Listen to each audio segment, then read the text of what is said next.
Good afternoon, everyone. Welcome to Beyond the Outer Realm, the spin off show of the Outer Realm, which airs on Wednesday and Thursday nights. We are broadcasting here on the United Public Radio Network 105.3 FM from the Gulf Coast and 107.7 FM from beautiful New Orleans. Today, very excited about this show, actually, because I love Sedona. I don't know too many people who do not. And Dan Shaw, the Vortex detective, as we call him, he's been on the show a few times on the Outer Realm, and just a wealth of information talking about different vortexes, ley lines, connecting triangles, and really makes you see things from a different perspective, and you realize how magical this place really is, the entire planet. So, reading some of his stuff has been enlightening to say the least, and this one isn't going to be any different. So, without further ado, the vortex detective himself, Dan Shaw. Hello. Hi, How are you? I'm excited to be here. Thank you. Oh, thank you. I'm excited to have you here. I saw this come up on your on your stream on social media, and I was just like, I want in.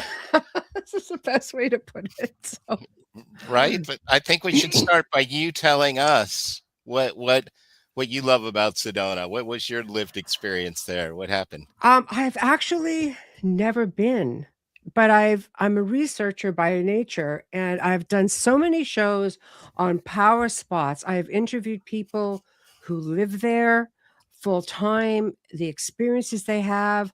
I've had people send me, like rocks from the red mountains, the Mm. soil, and I just pick up on all of that, being, sensitive, having mediumship abilities, and you just feel it coming through. But the stories are endless, down to the indigenous people, from the ancient history, the hidden knowledge that apparently exists about, people coming over from early on, possibly ancient Egyptians, extraterrestrials. What isn't there to be enthralled about? Right, it's got all the elements, what I call the vortex markers. They're all there. Yes. Sure, yeah. Yes. I think so. So what was your experience there? Why don't we start with that? My experience there is actually pretty limited. I find myself kind of backing into publishing a Sedona Vortex book, although I've been studying paranormal places, vortexes, ley lines for Yeah. more than 30, almost 40 years now. Wow. This material is even older than that. It actually predates my focusing on ley lines and vortices. So while Wow. most of I've written a handful of books about vortexes, and most of them are highly factual, fact based, geophysics based. Okay. I call what I'm doing the science behind Earth magic. And that study of Earth magic or geomancy is an outgrowth of my study of alchemy. And about a year and a half I spent in Austin, Texas, Mm. in a community that was studying various healing modalities, and a couple of people in the group were channeling. And so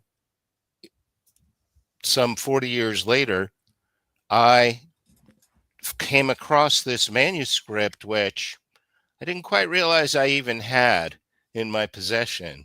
Mm. And it's channeled material largely from this time when there was this group that had focalized around this channeled being in Austin, Texas, channeled being who called himself Father Andre. So uh, Wow. I was quite delighted to find that I had this Sedona Vortex manuscript.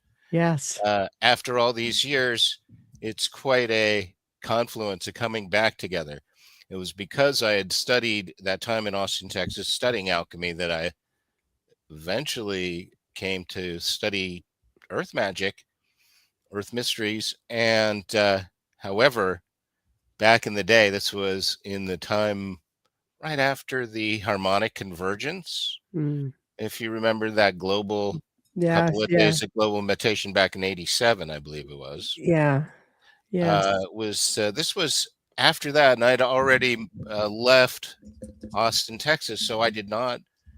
Uh, the group went to Sedona for this Gateways Experience training, and I did not go with them to Sedona for that training. I missed the training, and this is a couple of this Sedona Vortex Gateway Experience book that I'm going to give free to all your listeners. I'm gonna put it Uh, up right here. they will, Bam! they will. Oh, there it is. If Yes. your listeners will send an email to me at my email address, energy@vortexmaps.com. When they send me an email, I'll send them a link to download free this Sedona Vortex Gateway Experience So ebook. it's energy at vortexmaps.com. okay, I'm just gonna put it in Great, great. the chat. Yeah, yeah. Vortex I mats. want to send you your listeners a free copy of this Okay. book. This isn't a sales pitch. No, no, Uh, it's true. at this It's point. free. Yeah. I was just thrilled to come across this manuscript, and so it's part channeled material from Father Andre. I myself, I wouldn't be so bold as to say I know the true nature of Sedona Vortices. I'm a little more humble than that. I don't think I have all the answers, but that's how it came through to me. So Yeah. I remain true to that title.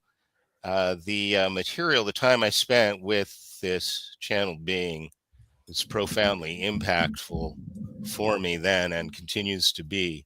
Mm. So I'm just doubly delighted to Yes. have the opportunity to share this material. And it's not the kind of scientific material that you'll find in my other books, How Vortexes Affect Us, or Mhm. those other books, more geophysical. This one's very much more psycho-emotional based.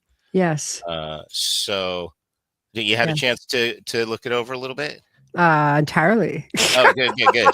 Yes. It's true. I completely resonated with all of it. And you're right. It's a different type of read than your usual stuff. It's very, like the word illusion kept coming up. I'm thinking, crap, we're in a matrix. That's the first thing that went through my head, right? Mhm. The simulation, like, and now that you say this, that Father Andre is just channeled being, I'm like, he'd know. Uh, right. Well, right. It was Um, interesting. No, but but it now that was you say simulation in this context, actually, yes, I think it's a matrix of our own creation, of our own yes, consciousness that we're just yeah, hypnotized into externalizing the reality that we experience. yes, yes. I found it interesting that it came up, and even in the way he would put in his description. Well, how would we word this, in your time or in the way that you guys would understand it in the terminology? And I thought it was very, very fascinating. I thought, wow, because a lot of people, I see channeled um channeled information coming out more and more, and people are really leaning into it. So I think you hit on a time. I mean, back in when he wrote it or he was a part of it, as far as when this information first came to be, and things that are happening now with beings such as Bashar, people are so into it now. It's like it's doing a resurgence. So I think this book would definitely is the time to reintroduce it. Oh, nice to hear. You, I think, have your finger on the pulse of that more than I would. I've Yeah. since I've focused in very tightly on this interface between or unity between the human energy field and the planetary energy field. Mhm. My vortex research, I come to it from the position of there's this unity between the human energy field and the planetary energy field. And so it affects us, we affect it, and we can use it for physical healing, psychic opening, and harmonizing the planet. Yes. Now, not every vortex researcher has that approach, but I find that I was deeply influenced by the the ideas of personal and planetary ascension and the emotional component of vortexes. I've long held that the vortexes the places resonate. Often they have a predominant resonate with a chakra in our body. So different vortexes, you might, on an oversimplistic level, say, well, Sedona's got that very red root chakra energy. Mm-hmm. Maybe be oversimplifying, because there's so many vortexes, for one thing, so many vortexes going on at Sedona. But I've long held that there's this kind of relationship between the chakras and the places. And then in the Sedona book, Father Andre deepens and expands that so profoundly. In my opinion, I mean, see for yourself. Yeah. Oh, no, I love how he breaks down every one and talks about what it does for you. So before, I guess, getting into that, can you describe the differences with energy between the male and the female, and then the combination of both when it comes to vortexes? Wow. Well, it's so many different researchers have gone over it so many different times. Yeah. I have done my best to survey the literature and to also suspend other people's ideas and opinions so that I can have that direct experience. And so many researchers have described that there's this polarity of, well, first of all, from a standpoint of alchemy, everything is this duality in unity, that there's the yin yang, that the polarities are truly a unity. And so that carries forth to the vortexes and the ley lines. Let's say that researchers have found that some are more yang, some are more yin, and then perhaps some are more neutral. And in my studies, and you mentioned Bashar, and he also talks about ley lines and vortices in I think a real useful way, and that there are these there's three types of places, because when you have waves of energy coming together, there's an interference that happens. There's actually two kinds of interference, or really three, that happen. There's constructive interference and destructive interference, and you can picture those ripples on a pond. That there'll sometimes be a rogue wave that's higher than the other waves, but generally there's constructive interference where the waves come together and they double. And then there's destructive interference where they cancel each other out, kind of like noise canceling headphones. So you can think of vortices and ley lines in this way, that there's these places where the energy comes together to heighten the energy, or in a certain sense, depress the energy, or to have zero it out, what Bashar calls null zones. So that gives way to this like masculine, feminine, three types of vortices. And so all the ordinary associations that you would have with these archetypal polarities, you could apply to the earth. But I don't like to typify like, well, Sedona's masculine, because, well, again, I don't have all the answers. To me, it's oversimplifying things to say that. But if you go there and you have the direct experience, you might feel that, oh my gosh, of course, this pool is so feminine. Look at how it's like so cradling and nurturing. And you might have all these other experiences that we think of as being the more feminine. And then, oh, wow, this peak with these high winds and everything. Oh my God, what a masculine energy. And so again, you can think of the promontories and peaks and such as being the masculine, and the valleys and caves as being feminine, but that would be oversimplistic. Yes. Essentially, I like to say it has an order of like balance, the balance between the region. And I know you and I have talked on other shows about areas that seem to be high energy, and how the ancients would gravitate to places like this, right? I think a lot of it is that they didn't have the frequency interference that we have today. I can leave that right there. But so they could tap into the more natural frequencies. So what is it that would attract people to places like this, like Sedona with 10 vortexes? What blows my mind that there's so many in one place. Is this uncommon? Oh, well, yes, the text definitely says that the number of vortexes at Sedona is the reason why this workshop was held there, that there's a high number. Uh, you might say there's 9, because that 10th one is the unity of those other 9 in the scheme in this book. But I Mm. like to say that there's an infinite number of vortexes. There's an infinite number of vortexes everywhere, Mm. wherever you are. You don't have to go to Sedona, but there's that earth energy is available to you everywhere all the time. Mm.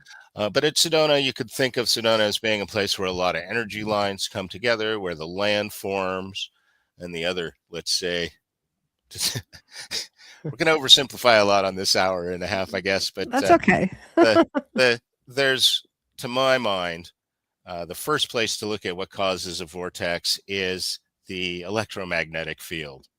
After we look at that, then we can proceed on to look at other types of energies and consciousness and magic and Mhm. intention, for sure.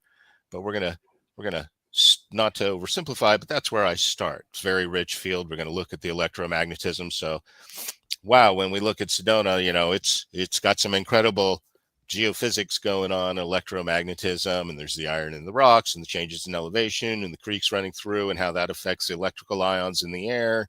Mhm. And in the book I mentioned earlier, How Vortexes Affect Us, I talk about all the dozens of different things that contribute to the electromagnetic field. Mhm. But of course, that's just for starters. As soon as you get people going there and putting in their thought forms and Mm. holding ceremony, then you get this whole other layer of energy. Mhm. So you got all that going on in Sedona for sure. And the book also does mention that some places are islands of infinity where there's not this large overlay of collective consciousness, which is so often, Mhm. let's say, imperfect, Mhm. and that these islands or these locations may move over time. And to just to revisit our last the male female question, Mhm. these places are like ourselves too, and they also go through cycles of, let's say, activity and passivity, and you may experience them differently at different times. So why would they and again, being energy based, so I get that side of things, but, why would they go through these ups and downs and the change of their frequencies? Is it, for example, again, because 'cause we're talking about Sedona, could it have something to do with the multitude of people that go in to tap into this energy? Oh, that's what the text suggests for Mhm. sure, is that the again, this, like, there's areas that are kind of untouched, relatively untouched by the collective consciousness. Mm. And those places are especially useful places to go and tap into your divine self, let's Mhm. say, because Yes. there's not that overlaying thought form pollution, if I can call it that. Mhm. Right. Yeah. Um, Whereas the indigenous community, of course, were well aware of these places, and I find it interesting how they would even put many of their healing, where you get they put the large wheels in place, and they invite you to come in and have these incredible experiences, and I've known people who have done them, who are just like, there's nothing like it. So, I agree. I agree. yeah. Yeah, these places that where there's this heightened energy are brilliant places to conduct ceremony. Those are good places, especially at, let's say, solstices and equinoxes, Yes. and other astrological times. Mhm. Good times to go practice your psychic abilities Right. at these places. Now, do you know, because this is what you do, vortexes, ley lines, are there other places, in your research that compare to this specific location with all of these vortexes that, I mean, they've got all kinds of hidden ones. We can't map them all. I'm sure you may in your lifetime manage to get close. Yeah, no. From my standpoint, the definition of a vortex from an electromagnetic standpoint, it's an anomaly in the electromagnetic field. So Right. here we are, we're immersed in this churning ocean of electromagnetic energy, Mhm. energy from the sun, energy from the core of the earth, and so there's all these timing factors. We're just completely immersed in this churning sea of energy. And so, I'm sorry, you got me monologuing. What would you restate Oh, your statement for me? as far as have you come across other areas? Yeah, the Yeah. so there's, again, I'm trying to just answer that question, but to set the stage from my Mhm, standpoint, there's that energy is available everywhere all the time. There's no two places that are alike. As soon as you may feel kind of settled and normal mhm, state in this energy field in your office or whatever it is, but as soon as you move across the landscape, you expose yourself to different elevations or different electrical ions in the air, different mm, pressures and temperatures and humidities, and all these what I consider to be factors of the vortex effect. I've just cast the broadest possible net, you'll notice. So mm, um, as we move across the landscape, we're exposing ourselves to essentially an infinitude of different kinds of surface and subsurface features and landforms. And there's also, it's washing over us at the same time. So mhm, number one, and there's no separation between the vortexes either. So mm, sure, it's great to go to Sedona and go boom, one vortex after another and activate all your chakras. And you can do that in, you know, there are many landscapes where you can go experience, a chakra activation at numerous different chakras at numerous different places, and Sedona is one of those. And let's say Shasta is mm. another, Yes, I know. and the Grand Tetons and Lake Louise, and Yes, all these places. Uh, yes. I and think it's probably why ancient people just settled around these areas because they knew, the energy. They were just much more in tuned than what we are today, even though there are people who live in the areas. I don't think I've ever spoken to anyone who has been even to Mount Shasta or some of these other places. Some people say Stonehenge is the same, where a lot of the ancient monuments were built. People just have these incredible experiences. I know with Sedona, they talk about a doorway being at the top of, the Red Mountain, which is, reputedly this large archway that many people have witnessed blue lights coming from it. Is that just like an energy vortex thing going on, or is there actually something there that you could oh just my jump gosh, into? I I hadn't heard know.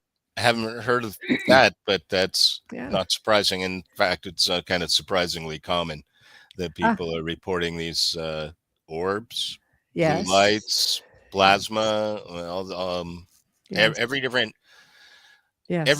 paranormal experience does seem to be associated with these paranormal places. Hmm. It's kind of Yeah. a fine line to draw between. For me, I'm Yeah. trying to put the focus on the place, and Yes. so the paranormal it's so vast that I've got to coordinate off my little blinders of I'm looking at how the place Mm-hmm. might impact or contribute or enhance the paranormal. That's my kind of my Mm-hmm. sweet spot there. And sure enough, you do find and this is what I call vortex marker too, every type of paranormal experience reported from, what's the Bridgetown Triangle or whatever, Yeah. right? Yeah. Whatever people are Yes. calling a triangle, because there seem to be a cluster of these paranormal phenomena, Mm. whether it's Pilates talking about the missing 411 around Mhm. like boulder fields or bodies of water or whatever. Mhm. There's that intersection between paranormal and place, which Mhm. I trace back to, again, this alchemical idea of the unity Right. of all, and especially the unity between this planetary geophysical energy field we're talking about in the most mundane terms, like a geophysical electromagnetic. But Yes. then, on beyond that, after that, Mhm. the unity between that field and every electromagnetic cell of our body. Mhm. And so that when we do, even though this change in magnetic field may be relatively slight as we move from, let's say, one lava field to another, Mhm. right? Let's say we're at Eastern Oregon, Steens Mountain area, and there's this long, long history of magnetic, well, lava uh, erupting and then cooling and hardening and aligning with the Earth's magnetic field at the time. And you get those paleomagnetic, Mhm. historic magnetic fields Mhm. in these lava beds. And then you move your body across these complex electromagnetic fields. Or maybe you're in a ship and you're not thinking about all the complex electromagnetic fields in the column of seawater below you. Mhm. Oh, makes perfect sense to me. Like, I'm even thinking that, like, the blue light would be like, to me, I see that as energy. So if you are, but I also see stone as having certain types of energy and a resonance. Like, you have, even historically speaking, where people have even heard voices, like the stone just holds that memory. They have found it even in old pottery, right? And they have found even in cathedrals that have been around for, like hundreds and hundreds of years, where people could still get the faint sound of, music, from Slow chanting. down, slow down. Wow, you're My blowing my brain goes mind like here. this, Dan. My brain No, goes like this. that was actually, it was brilliant. I'm teasing you, but you're Yeah. right. There's about five Oh, different elements. yeah. If we could deconstruct what you just said Yeah. there, you just laid on five different layers of Yeah. what I call the vortex effect. I may be overusing that term now, but you've talked about the stone and the resonance of the stone, so we can kind of deconstruct that as I do in my book Stonehenge Gardening Tips, Yes. using earth energies in your garden. You Yes. look at a monument like Stonehenge, you can deconstruct all the different elements. You can deconstruct the actual elevation of the ground plan if you cross section it, how it looks like ring and ditch, but Mm. it's an interrupted ring and ditch. And then, so that's the ground plan. But then you look at the stones and the stones themselves, and they're blue stones, and they seem to have come from Preseli. And so they're resonating at the same frequency as blue stones in Arkansas. It's that same stone. It's uh, Yeah. I not a, have some. Yeah, I you know, love it. every quartz crystal resonates at a precise frequency. Every blue stone is going to resonate at the frequency of Stonehenge. So you got that resonance going on. And then Mhm. whatever your shape and size of the stone is, that Mhm. gives you this mass. And so that gives you a resonant frequency because you got the dimensions and that's going to resonate. And then Mm. if it's an unhewn stone or a hewn stone, and then, so, we've got all these layers upon layers of how that stone might resonate. Then you add acoustics to it. And Mhm. let's say, uh, this ties into something we kind of touched on earlier. If you are drumming or chanting, now that's kind of an energy that's also going to stimulate that stone, and that stone's going to uh, probably have a cycle uh, Mhm. uh, of charging and discharging. Mhm. Yeah. But see, and that's again, the drumming would create a whole frequency in itself. So when I'm thinking, okay, there's a blue light up there at the top, you're looking at the incredible mountain, you're looking Mhm. at this vortex, you're looking at a combination of people who are coming on and adding to this as well. I don't Yeah. know. So I was wondering, is there a logical explanation for it? Well, that's the thing. See, I do Yeah, tend to go for the logical first. I mean, let's go sure. for Occam's razor. What's the simplest answer? If there is a Yeah. geophysical answer, well, there's plenty of candidates actually, because what you see going on a geophysics Mhm. level is, and not precisely at Sedona for the moment, but we'll get there, that uh, we have underground, of course, we have tectonic plates, and Mhm. those Ley plates lines?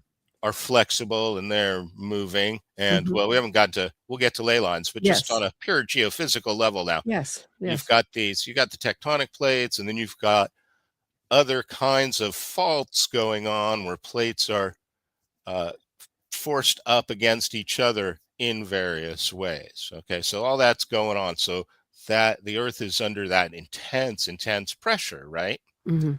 Right. So as the moon orbits around the Earth actually deforms, not just the oceanic tides, but there's actually continental tides. The Earth is actually deforming Mm. on this. It's wider at the waist, the Earth is, than it is tall. And as the moon orbits around, the Earth is actually being compressed on a daily cycle, and Mm, that's contributing to the electrical currents in the Earth. Where there is quartz crystal in the Earth, it's certainly under pressure, and it's under these cyclic pressures, and that contributes to these daily fluctuations mm, in electrical currents in the Earth. So mm. you've got this piezoelectricity, other kinds of electrical currents in the Earth, depending on the Yeah. moisture and the metal content and all that going Mm. on. Mhm. And then where rock splits, this is another contributor to and maybe potential cause of these electrical discharges, if that's what people were describing. When rock splits, there's a kind of an electrical emission. It's called fracto emission. Fracto as in fracture, fracto emission. So if you were to split a rock with a chisel, there would be a charge of energy released when it splits. Right. Right. Fracto emission. Right. So there's the logic. And let's talk about ley lines, because Sedona is basically, it's believed that there's a convergence of several ley lines that come through here.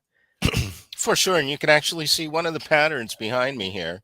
Yes. This is the Earth star North America. It's perhaps hard to see on screen, but you can see it at vortexmaps.com. Hmm. These are the two maps that I published here. Call this one the Earth star globe because it folds up into a globe. Hmm. This is the one that people are probably somewhat familiar with from maybe seeing on the History Channel or what have you. And this is a 3D model Wow.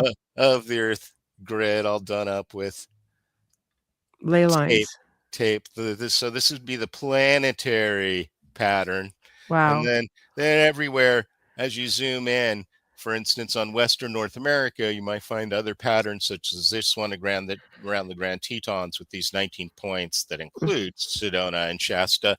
Hmm. So there's a certain geometry and a certain energy. Here's one pattern that runs through Sedona. Nicholas Mann has a brilliant book about the Sedona landscape temple where he shows a pattern of a 5 and a 6-pointed star that share a point, and set of chakras, and a bird and snake. So there's many different systems, almost as many as there are researchers. Right. And so Sedona is, there's a reason that it attracts and again, a vortex marker anywhere where there's this kind of collection of spiritual Hmm. communities, such as Shasta. Well, there's another indication that there's something going on. There's maybe a heightened earth energy there. There's Hmm. good cultural sites, that kind of thing. Right. Right. So what would cause, and again, I'm thinking logic, because there have been a lot of reports of, thunder even on clear days, which, I mean, you hear thunder, not everything's happening right in your space, it's way up there, or sounds, like strange sounds, like bells, and that just happen out in the atmosphere, way up there. You're on top of a mountain and you're hearing all this. Is there something like, what would cause something like that? In your knowledge, if if Okay. if it Yeah. doesn't happen, Yeah. that's okay. Yeah, Where to begin exactly? That yeah.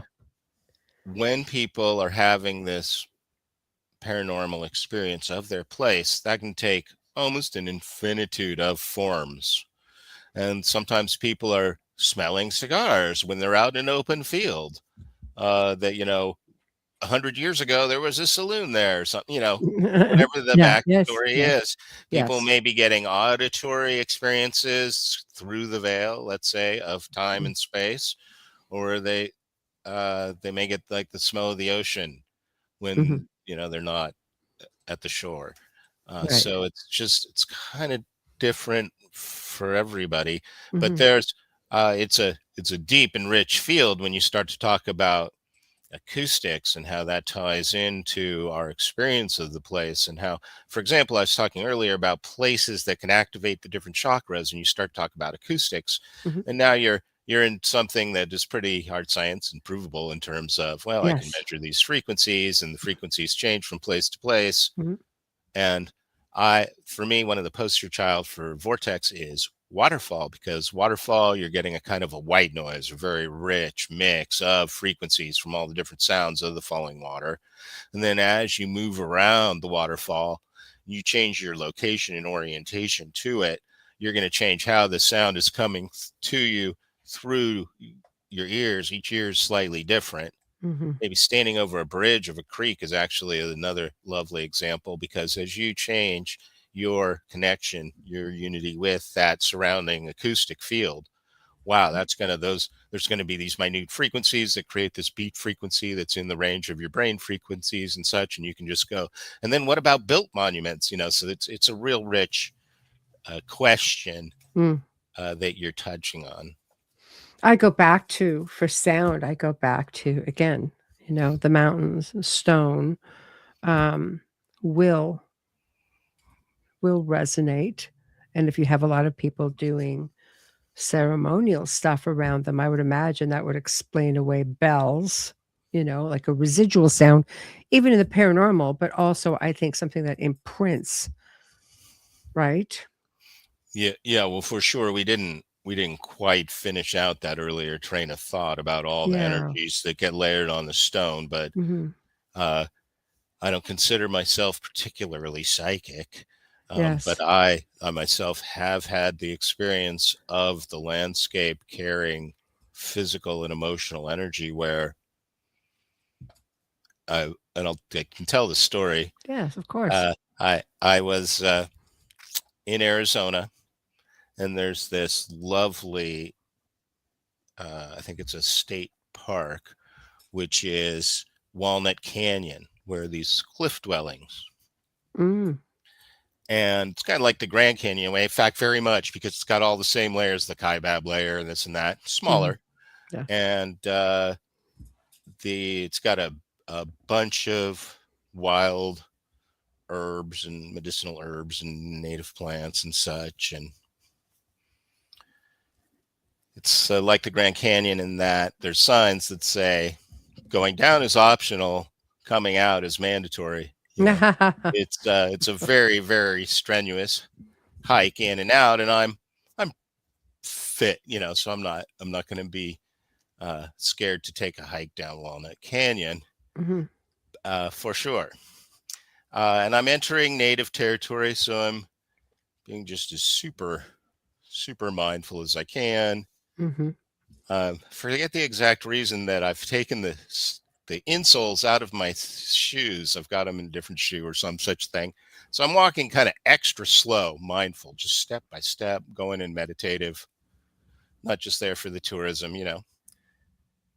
And I get to essentially the edge of the canyon there. It's a precipice. And my heart just started racing. And I couldn't quite figure out what that was about, but I laughed because it was so pronounced. And here I had been like almost tiptoeing in. And I wasn't coming back up out, I wasn't exerted. And the people coming back up out, they were whipped, some of them. Hmm. And so I proceed to start down the staircase down into the canyon. After about 3 steps, my knees were quivering and shaking as though I couldn't take another step. Mm. And I just laughed out loud, because I just knew for sure that those weren't my knees Ha ha ha that I ha. that I was feeling. That was the energy, I think, in the stone. Now Yeah. you could maybe Yes. sidestep the stone and say, well, it was more empathic. It didn't have to do with the vibrations that were in the stone. But my impression was, it was about the place. And Hmm. furthermore, as I proceeded along, there were some real energetic reasons, the crystal in the rock for one, Mm. and the Mormon tea for another, Hmm. that there'd be this real association with a high heart rate at the place energetically. Sure. I mean, especially if you're just surrounded by stone, it's So going to be a resonance coming from everywhere.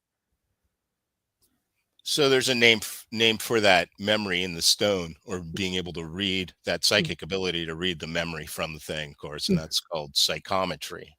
Yes. Yes. But you know, you could do that. There have been archaeological um, pieces that have surfaced over the years, either with a stone or even a clay, which I found interesting, where it almost plays like an album. Like, you could hear sounds that come out of it. People have reported, and this is like scientific stuff. It's not just an average Joe taking an archaeological piece out of something from ancient Rome, sort of thing. But they started sort of, I'm not quite sure how they did it, if they did it with water, but when they did it, they could hear little voices coming from it. They could hear music, like they were getting different sounds, or they started testing and working with different pieces. So, I mean, if that's the case, that really does have some staying power. But again, in stone or Oh wow. an Well, that's earth substance. that's that's a very suggestive idea there. I mean, it leads me in various kinds of directions. My own mentor, who was Roger Mhm, Armstrong, mhm. has a website which is called wasapsychicchild.com. Yeah. Wasapsychicchild.com. Mhm, And he taught people to remote view into things, including artwork, so mhm, that if you saw, let's say, a petroglyph that your conscious mind couldn't interpret, that you could follow a certain protocol, and you could actually enter into essentially any artwork mhm, and look around at the real time and space when it was being created, and empathize with the creator, mhm. and understand the symbolism and meaning and such. That is just bizarre, but I love it. I love it. I Uh, love anything that, you can Well, scientifically kind of attach right. to something, right? Well, it's not a remote viewing Yeah, because it's he called it local remote viewing, and yeah, so that my mechanic is incredible like that. He can just kind of know yeah, what's going on with the vehicle. yeah. I know. It's insane. I love it.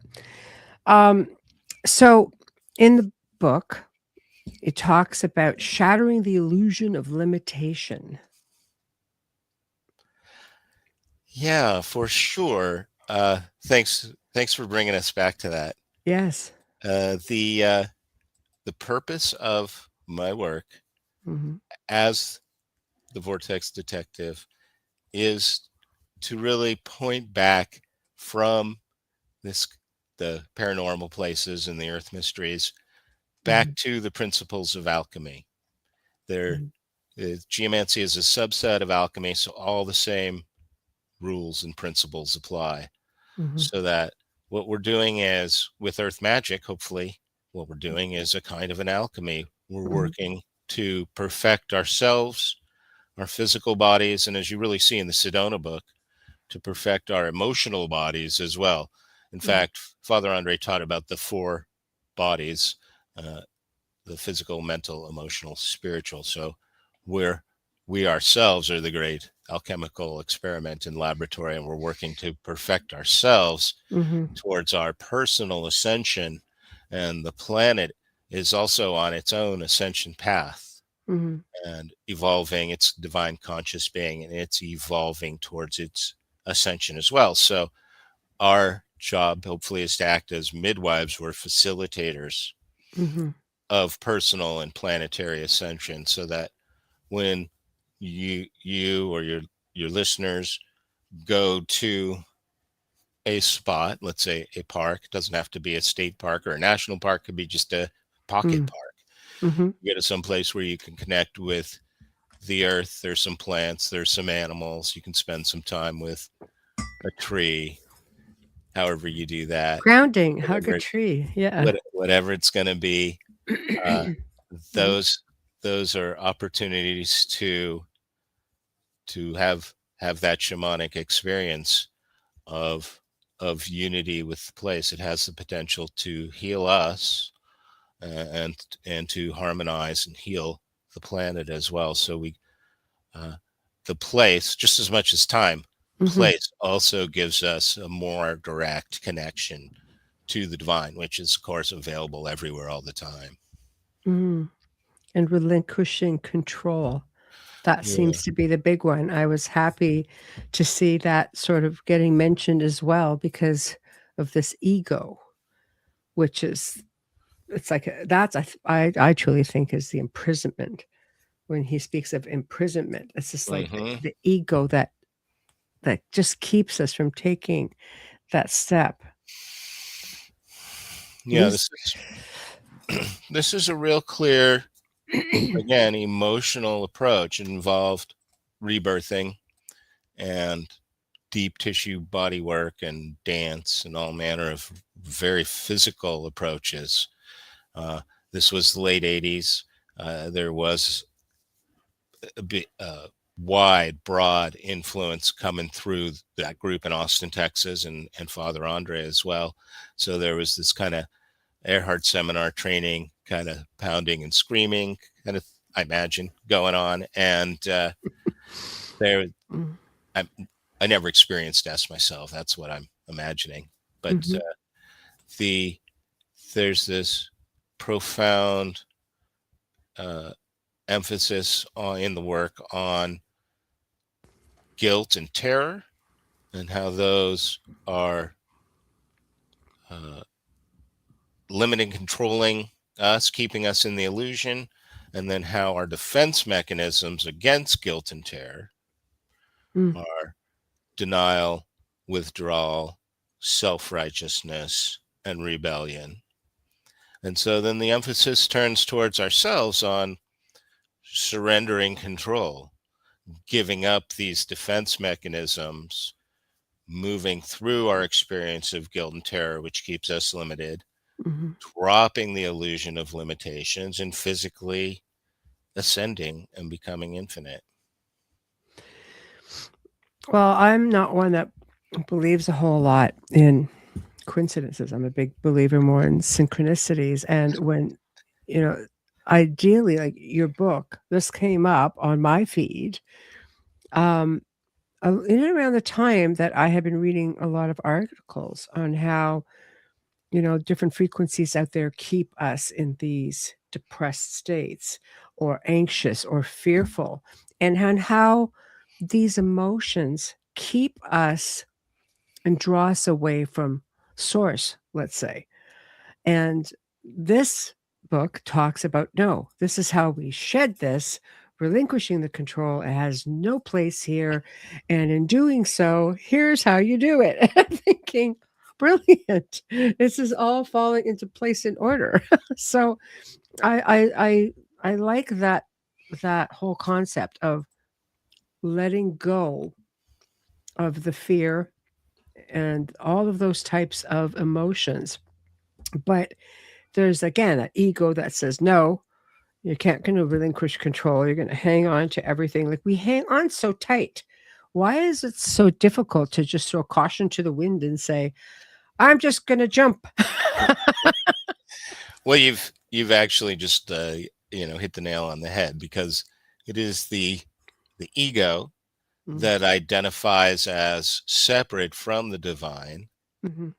that is clinging so tightly to this limited illusion, Yeah. because it is the idea of giving up our individuated small self ego is Mhm. it's so terrifying to the ego. We think that we're just gonna, we couldn't, we're gonna dissolve Mhm. into everything and we're gonna lose our identity, etc. This, we're very comfortable in the status quo, and we can't imagine Mm. dropping all our judgment and control. That will, what could be more terrifying than that, right? Hence the need for these uh, emotional techniques, the breath work and the body work and everything, to release these stuck, Mhm. what do I want to say, armoring in our physical body. Mhm. Yeah. Yeah, I think some spots could definitely make it easier than others. The one that it really intrigues me, and I didn't know this when I looked, I started getting into Boynton Canyon, and they talk about, this place being the place where you go in to give up all of your attachments and so on. But I did not know that there was an Indian legend that claimed it was the beginning of creation. Oh That's a wow. powerful Uh, energy there. Well, there again, wow. I'm barely I can barely keep up with all the ideas you're suggesting because again, you're you Oh, know that's what's in the book. I know, but Yeah. there's so many it, the the complexity. There's just Mhm. these layers of complexity, right? Because Yeah. the book is suggesting that each of these locations is optimal for doing a certain kind of Yes. release of Yes. releasing your physical limitations, releasing Mhm. your emotional limitations, Mhm. releasing your fear of death. So uh, these are again powerful places to Mhm. do so. But what we're skipping over is, this is that's Father Andre's emphasis. What about Yeah. the fact that you're in this canyon? What's the acoustic nature of the canyon? What's Well, like and the that's why dimension you're here canyon? to so give us the so logistics. I pull us back just a little bit. So Yeah. again, we're in this acoustic space, and when you've got a rock, let's say you've got a rock, or Mhm. let's say you've got a bell. Okay, you've got a Mhm. bell. Yeah.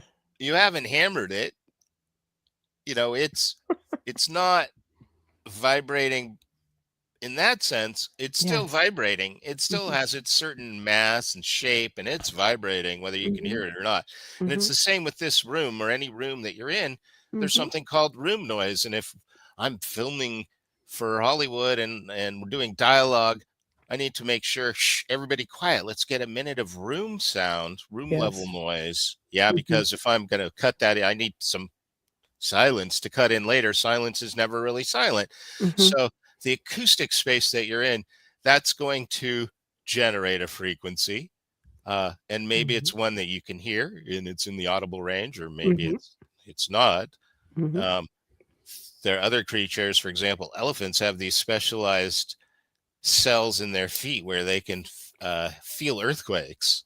Mhm. So there's these other, acoustic ranges outside of human hearing, obviously, Mhm. but the there's going to be these other frequencies impinging on you, and sure, those are going to influence how your cells are functioning, and especially because we know that the brain is operating in these various low hertz ranges, alpha, delta, theta, different brain range Mhm. frequencies, and that those are associated with expanded states. It's I'm not making much of a leap to say, okay, our environment maybe can contribute to those brain frequencies. And I go even farther. I do.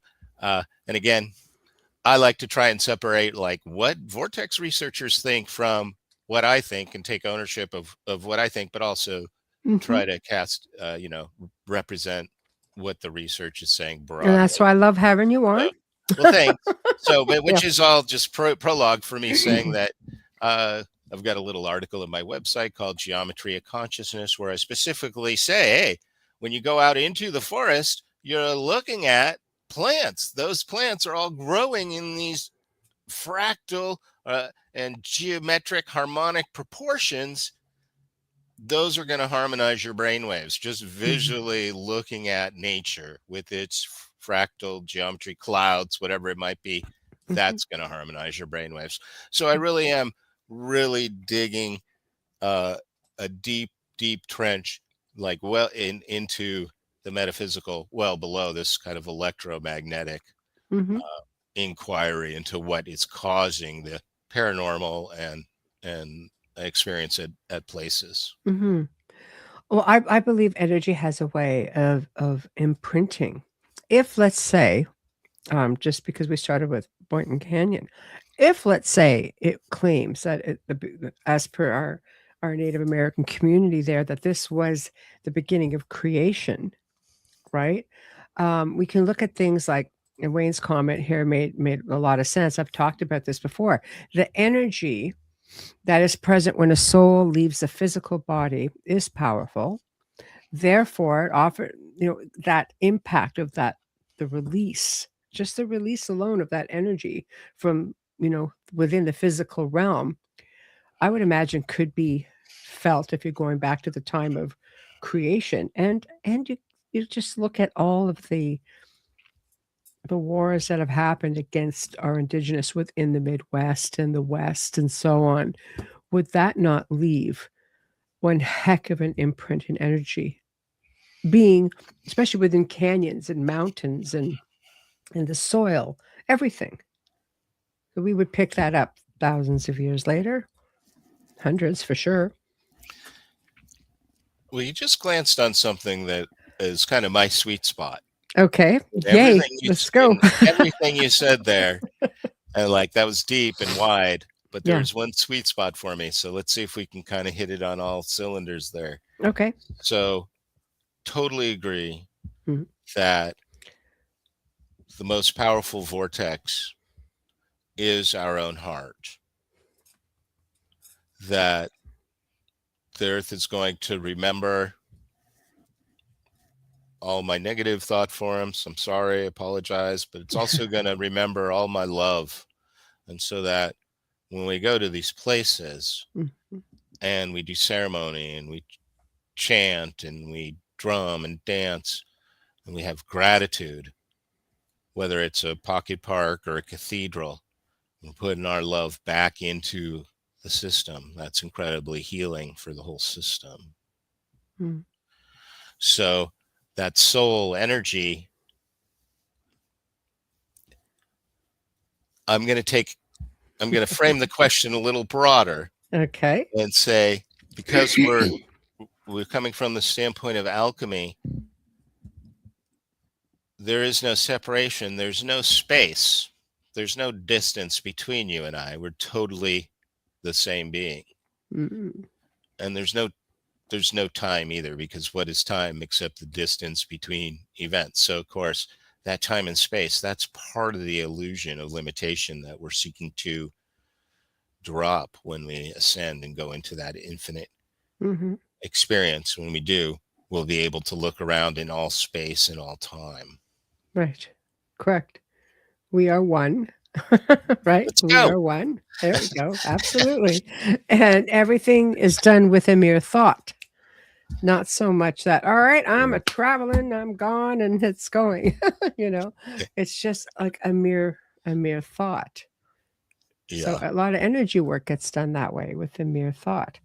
So because I do energy work. So that's why I have a pretty decent understanding of it. But it also intrigues me as to what, how it applies in the physical realm. That's why I like the science side of everything. And when you talk about geology, it's like, see, I resonate with that. Resonate.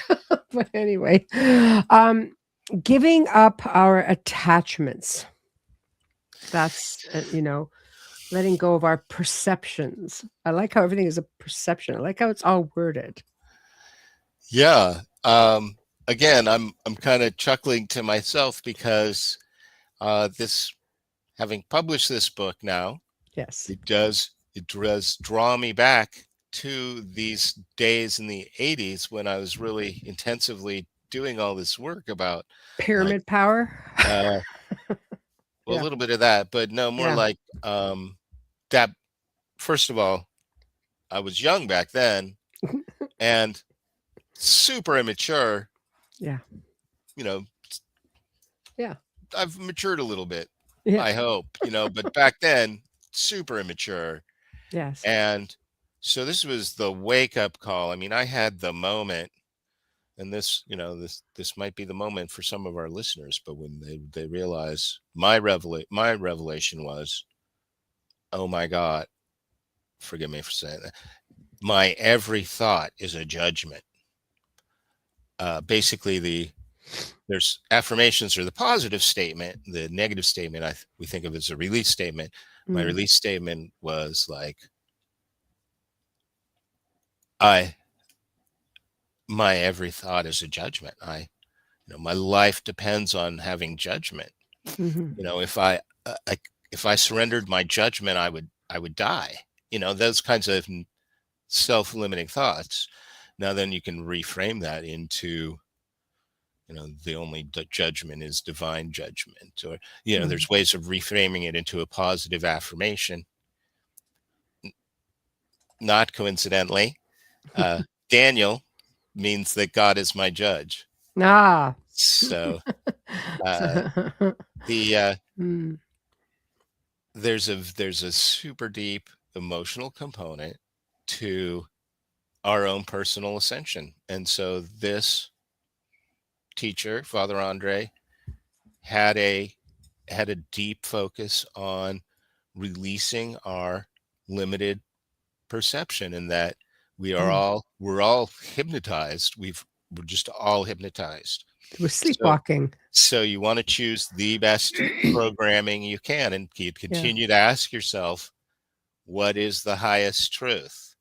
And in particular, don't believe everything you think, and Mhm. and seek out these inspiring teachers who can really bring up the level of conversation, so to speak. Mhm. Few and far between, and there's just a lot of, um, shall we say, engineered frequencies out there that really keep us in that sleepwalking state of unawareness, which hinders our personal evolution. So, when you factor a lot of that in, it's really hard sometimes to tap into, the natural energies that are better for us.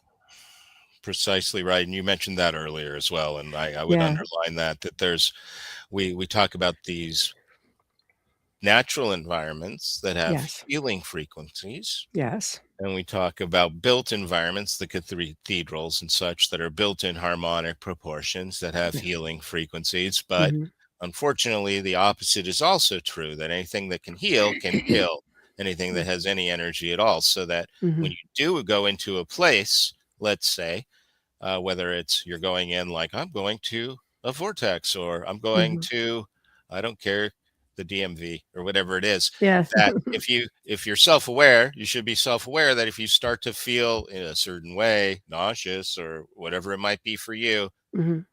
to be aware that, maybe it is this place, and that I should remove myself from this place. And it's a million different subtle things that we might not be normally attending to. We're in this acoustic environment that wasn't designed as acoustic environment. Mhm. It's not built to harmonic proportions. It's got odd angles. It's angular instead Mm. of, as an acoustic environment should be, more uh, in the shape of the human form, Mhm. curvilinear.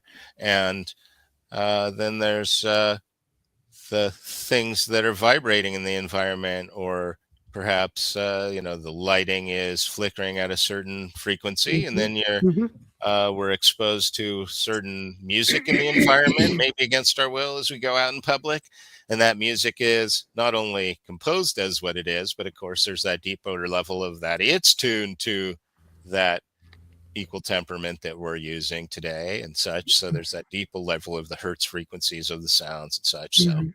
just so Mhm. many different levels. There's the electromagnetic pollution that's coming from our Wi-Fi and what have For you. So sure, for sure. these things, I think, can't help. Just like light pollution cuts us off Mhm. from the stars, these other kinds of electromagnetic frequencies are in our environment are necessarily, there's just going to be more noise in the signal. Mhm. Yes, I agree 100%, and that's a show that can go in a whole other direction, but there's so much to it if you're talking about, frequencies in general. Um, in the book, you or Father Andre basically mentions that we have this perception that, only the soul is eternal and the physical, not so much. The more being immortal and that the body is a Yeah. more of a creation or vehicle. We don't deny that it is eternal, or we do deny that it is eternal. What are your thoughts on that? Well, Father Andre's teachings Mhm. hinged on this apparent dichotomy. Mhm. And again, the reunification of the polarities that Mhm. appear to be split. Right, we're trying to use language to convey these ineffable ideas, but in Father Andre's teachings, well, what was foundational was that some people, that there was essentially the war between the angels, uh, represents this. what we'll say archetypal split between people who believe that God is physical and people who believe that God is not physical. And Mm. so that the of course the highest truth there is that both are true. God is both physical. Everything physical is divine Mm. God, and God is also non-physical. And so that there's actually an archetypal split in our story as a species in our consciousness Mm. between God is physical, no, God is not physical. So that results in us believing that, well, the soul is immortal, it's not physical, and it's going to live on. The body, it's physical, it can't possibly be immortal. Well, this is not the highest truth. Mhm. The physical is also divine conscious God and has potential to ascend and to become infinite.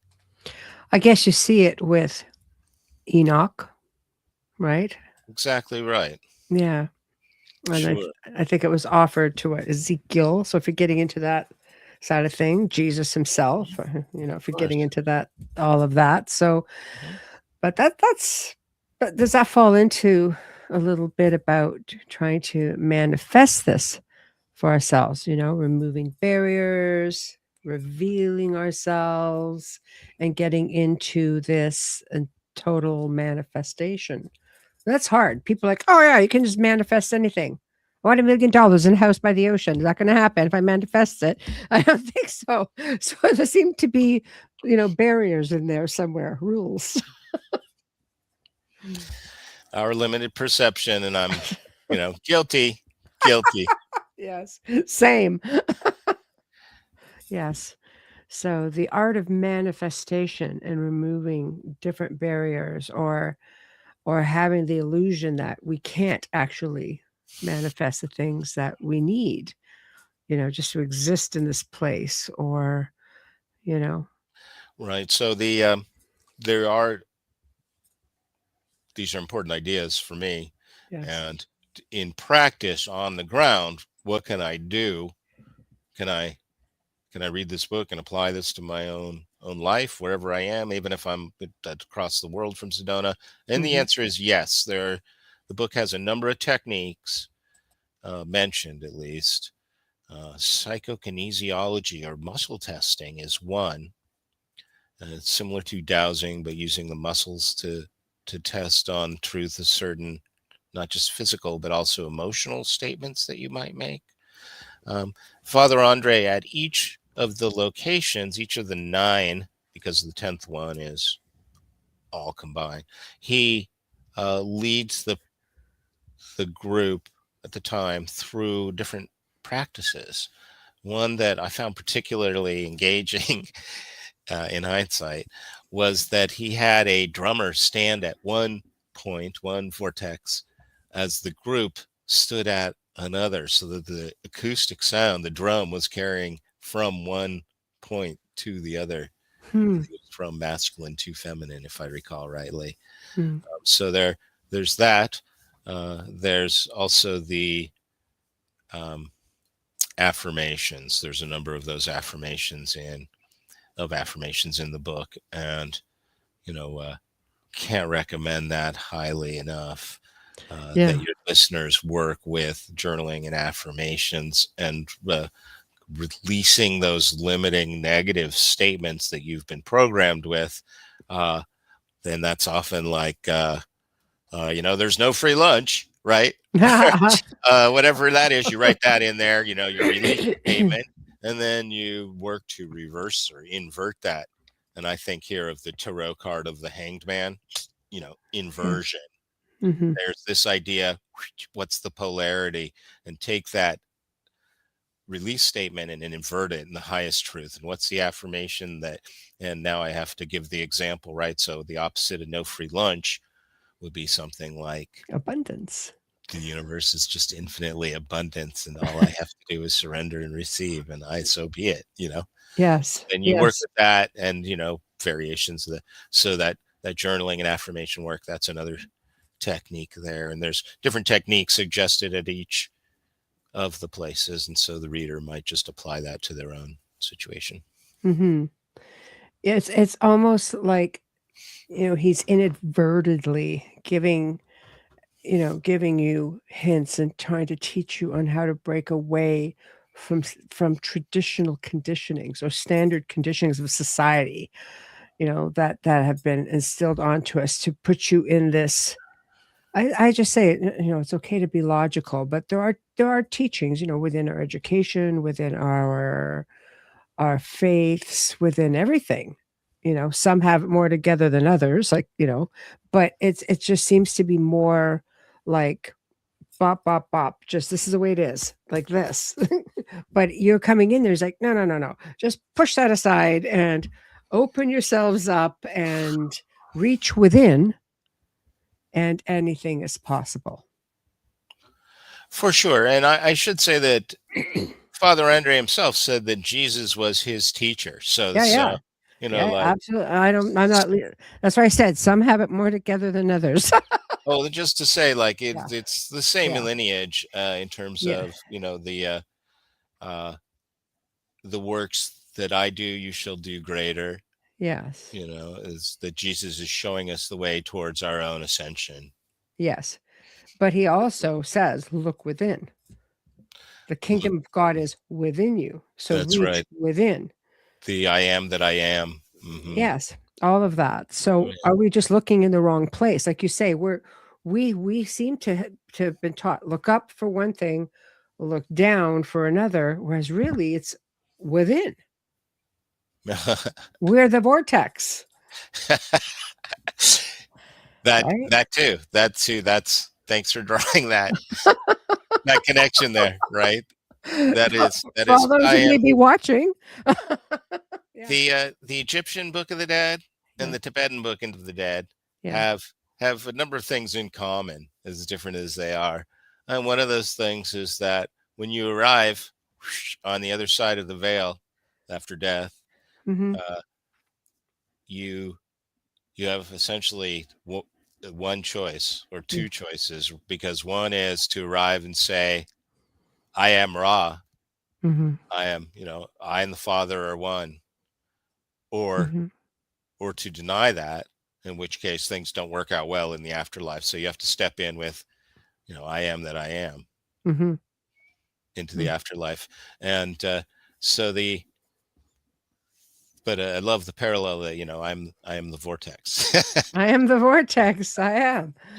I truly believe that we are really powerful beings, and I believe that it was bestowed upon us in one form or another. Whatever your faith may lead you.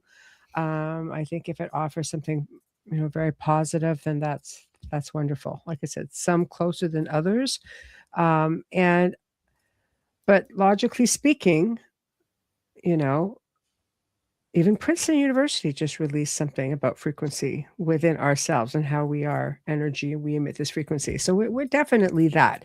And I think when we go to places, um, like Sedona, since we're talking about the book, and Father Andre has just described how every energy felt, how every vortex would do something different for you.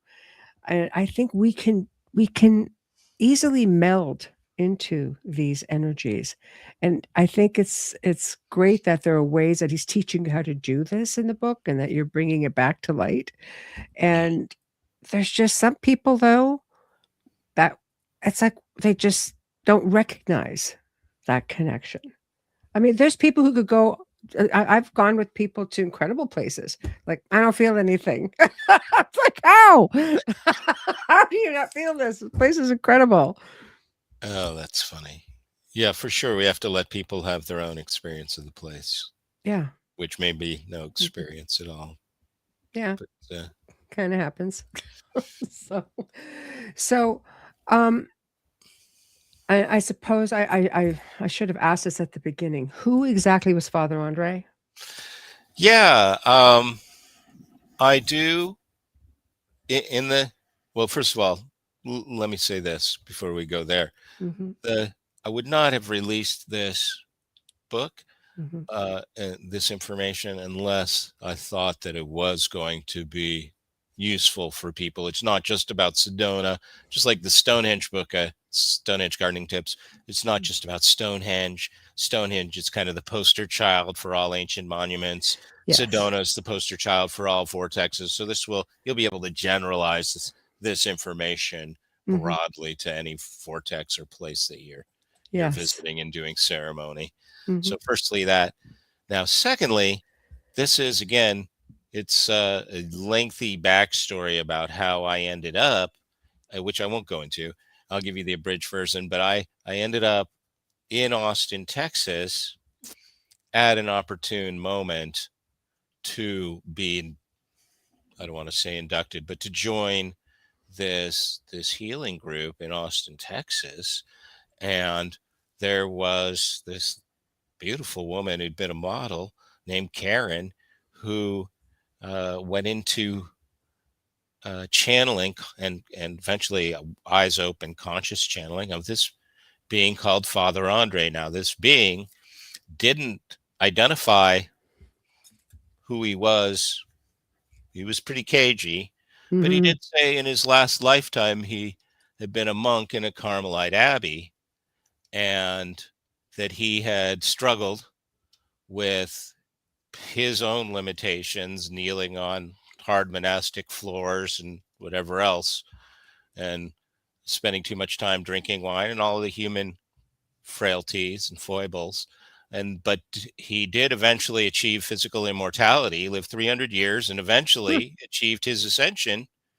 And he, as an ascended being, has perhaps more well-known names, but he was adamant at the time that he did not want to rest on the laurels of his better known personas, and that he wanted his message to stand on its own. And so I might leave it at that. I think that when you read anything, that it will either resonate with you, it'll ring true, Hmm. or it won't, and you can take whatever's useful and let the rest go. So it's really up to the reader to just check into their own self, or maybe their dowsing rods or pendulum, to see if this information really is vibrating at Hmm. 99.9%. And I'll take responsibility for that 0.1% if people find it wanting. I'm sure I put some typos in there along the way, but the first part of the information, it's about the 10 vortices, and then there's a second part in the book, which is an interview I did with the being who called himself Father Andre, and that uh, goes more into how he came and got me when I was still living in Santa Fe, California. Uh, he came in and got me in a very mysterious fashion. Showed up late one night and in disguise. Hmm.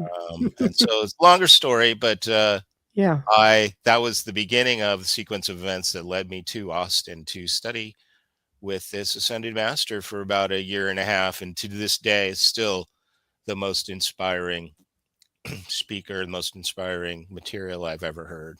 Mm.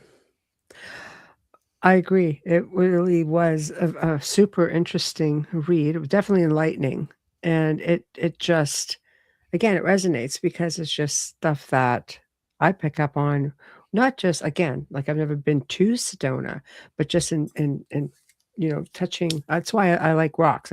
I get rocks from no matter where I go in the world because I could feel that resonance that comes through them. It does hold a certain energy. Oh gosh, yeah. Since you mention it, probably next edition of the book, I'll include more photos of the locations, because certainly a person could pick up a lot of the energy of the place. You could do like Google image search on the web and Oh, I did. come up with the image of Boyne Canyon or whatever it is that Yeah. you enjoy that Mhm, vibrates with you, uh, mhm, and meditate on that for that part of that mhm. shot. Yeah. Yes. So do you think, what Father Andre was trying to achieve with this this book? Do you think that he managed to do that? Do you think you'll manage to do that by carrying it forward and adding your 2 cents worth, as you say, is putting it in. Well, I think our ripple effect is just immeasurable. Hmm. That there's been many guides and masters along the way Yes. who have left signposts, Hmm. and I'm indebted to them. So it's just an honor Hmm. to leave signposts along the way for people, pointing the way to their perfection. Yes. Well, I'm glad that you've brought it back to light. I know I certainly enjoyed it, and I did put up your email in the Good, good. in the chat. So you guys go in and email Dan. Get yourselves a copy of this. You will not regret it. And check out the website. Check out Dan's website as well, because there's a lot of great information there. And the Vortex maps, also a great website. And you get some insight into what this man actually does and what he's written about. So, what do you have coming up? Do you want to promote anything you have coming up? Hmm. Well, thanks for asking. I I'm in Southern Oregon, Mhm. about a little more than an hour north of Mount Shasta. Oof. So I always invite people, and I'm right off the interstate as well. So um, the weather's a little harsh right now, but if you're coming through the area, I invite you to reach out to me. Perhaps we can get together for a cup of tea. Mm. I do tours, uh, affordable tours, I'll say, of the entire region. If you want to fly into San Francisco and we'll see Yosemite and Tahoe and Shasta and Crater Lake, or the redwoods, the coast, whatever you want to do, look me up. I don't have any group tours organized at the moment, but would It's love still all private. love to get together on the landscape with people and take a walk. I love that. I love that. And thank you so much for returning and indulging me in this conversation. Thank My you, thank you. my brain goes in totally all these different spots because I know I want to cover as much as possible, pick your brain as much as possible. It's hard to sort of do it in a row. Hence why I asked about Father Andre before I was dying to get into the book itself. But I'm glad that we were able to cover it. So thank you for that.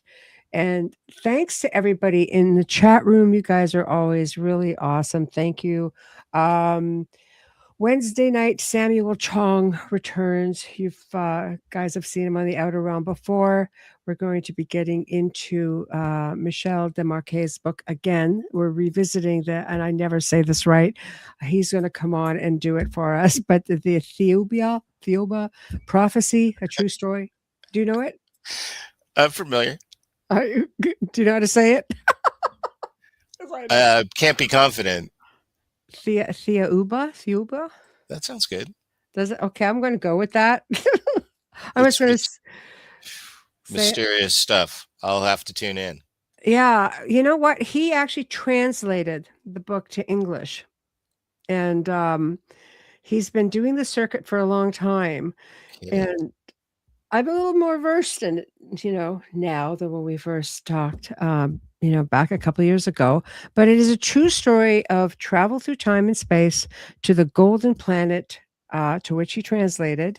We'll talk about reclaiming our lost knowledge, how it can be applied today in aiding humanity, forging a better future with an open mind. And there's just so much that will be covered in this. It's just a brilliant, brilliant book. If you haven't got it, I highly recommend it. Also, Marilyn Hughes on Thursday will come back talking about she does astral travel. So it kind of gets into the channel thing a little bit. But through astral travel, she's written, I don't know, this woman's got like 400 books. I don't know. It's something outrageous. It's crazy. But the aliens of the redemption. So the mysterious role of extraterrestrials in the salvation history and ancient sacred texts. And so far, it's been super interesting. Also, starting next week, guys, I'm going to start promoting this now before I forget.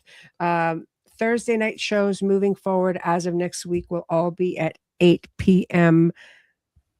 Eastern time. You're all welcome. If I could do them both at 8 instead of 9, I would, because I know it gets a bit late for people when you're going 90 minutes, but it'll be 8 p.m. and that's the Outer Realm Thursday shows. So thank you all again, and we shall see you tomorrow evening. And thank you again, Dan. I appreciate you so much for joining me. Great work. My honor. Keep up the good work. Thank you. Thank you. All right, everybody. We'll see you tomorrow evening. Thank you all again for tuning in.